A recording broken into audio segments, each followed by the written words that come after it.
The past weeks have been relatively quiet in the AI space.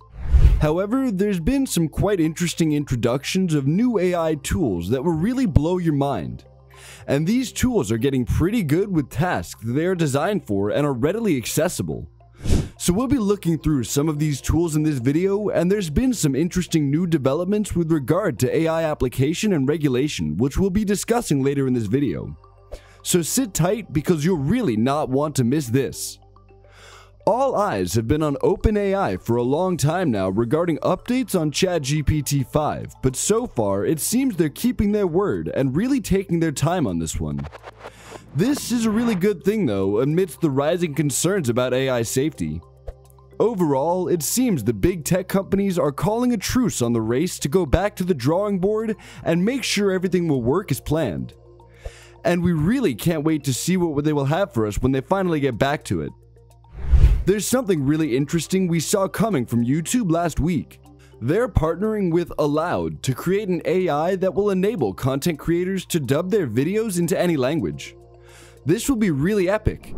And we knew it was only a matter of time before YouTube will jump on the trend because, like it or not, it's really required to stay relevant in the coming years. And this will definitely be really good for creators as it will make for a broader audience. And YouTube is not just looking to enable a feature to dub videos to other languages, they also plan to make it possible for this AI to adopt the voice of the creator and reanimate the lips to match what's being said. Really interesting stuff. And since Aloud is an affiliate of Google, I'm looking to see if the technology they will apply will be based on SoundStorm.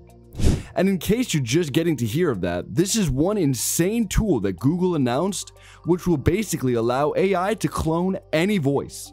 I have a whole video dedicated to this and you're welcome to check them out for more info on this.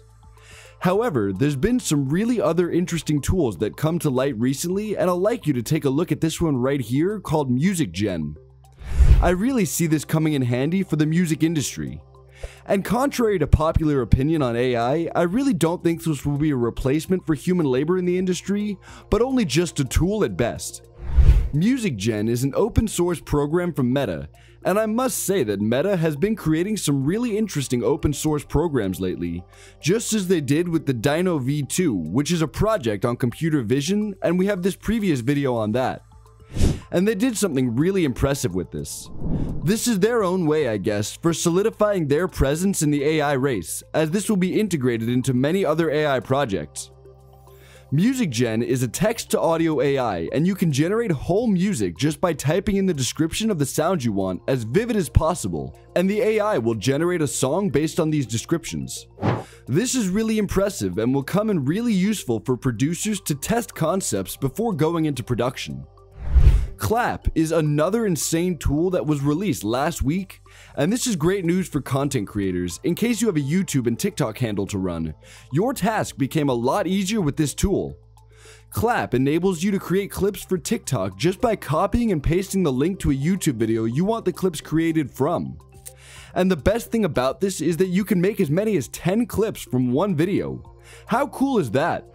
The videos from this can be used for Reels too, and the tool also generates a script for the short clips and even add captions to help make them a lot more engaging. This tool takes a while to analyze and cut these videos, but that's not much of an issue as you can easily leave the page and you'll get notified via email when your clips are ready. No doubt this is a really useful tool. And you might remember from our previous videos on Google Bard how we were able to generate codes for a whole website just using text prompts. Well, this tool, Framer AI, is able to generate a whole ready-to-use website just from text prompts. This is really crazy, but I think this is still far from being able to replace humans in this space totally, as it still requires some fine-tuning to be able to add a certain quality to the works generated. All the user is required to do here is describe the site you want as vivid as possible, and you will have this done in seconds. And one really impressive thing here is that it generates suitable interfaces for desktops, tablets, and mobile, and allows you to have a preview before publishing the site. You can even pick a domain name. That's really cool.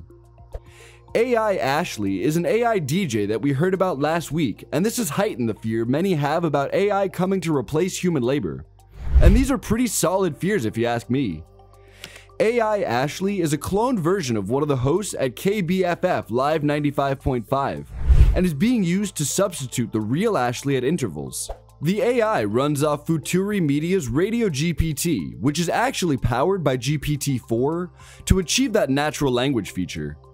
Although the station is saying that this is not a full-time replacement for the real Ashley, as they still alternate between the two, this move has sparked mixed feelings from people. Many think that what we might have feared for a while is coming true at the moment, with AI being used to replace humans. But others see this as an interesting development that will enhance the radio's engagement of its audience. For my part, I really think it might be too early for us to put this level of trust in AI at this moment. There's still a series of cases where AI deviates from what it should do and basically does whatever it deems fit.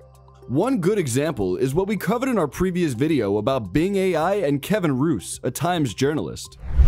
One thing that really compounds the risk with AI is this article that we have here from The Verge, which says that OpenAI did in fact warn Microsoft about the outbursts and inaccuracies that might follow incorporating Bing with GPT-4. And in case you can't see how bad this is, just imagine if they were able to make this mistake with this one, where other places they might have made mistakes. This does not just apply to Microsoft, but to other companies as well. The problem here is that these companies have their eyes so much on maintaining relevance that they put off safety as secondary. And we can't just afford these mistakes, as it's been proven that some features can pretty much remain hidden as they grow in these AI.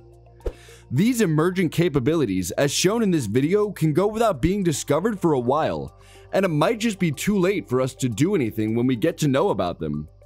These are some really scary stuff, and we hope it doesn't get as bad as it's being projected. However, the European Union seems to be finally making a move in response to all these new developments as it relates to AI. Personally, I was afraid these governments will let all these AI run without any regulation, but it seems we're gradually getting there. From this publication here, it seems that they're proposing a ban on AI software for biometric surveillance, emotion recognition, and predictive policing. The reason for the selection of these areas is quite obvious, as they border around privacy and personal security. But I see these bans being lifted soon enough for a more liberal guideline that any AI in these areas should follow. We don't have a full picture of how these regulations will be applied yet, as it's still being developed, but they seek to provide guardrails for what they term high-risk AI systems. And what qualifies an AI as high risk remains to be seen. We will have more information on this when they finally draw up these regulations. And all eyes are on other countries to see the standards that they will have to set for these developers in their respective territories. In other news, Wimbledon is set to introduce AI-powered commentary to coverage this year. There are no doubts we'll have really interesting times ahead, and also I'm really impressed with all these innovations. They've teamed up with IBM on this, and it will be making use of IBM's Watson X AI, which has already been trained for this particular purpose. I don't know if I'm wrong, but I think these specialized systems will be easier to keep an eye on than the general purpose GPT programs and the like. Anyway, we still have this question of what will become of the human commentators, because these AI programs have already proven to be really effective. We look forward to how fans will react to this by July, and I can say now it will be impressive judging by all we've seen in the AI space. I'll really love to hear your thoughts in the comments on these impacts of AI-powered tools will have on the requirement for human labor in the nearest future. So far, there's been a split between those who see a total replacement and those who perceive it as an enhancement to human capabilities. Be sure to follow up on our coming episodes and subsequent tech updates as we publish them, and we'll see you in the next video.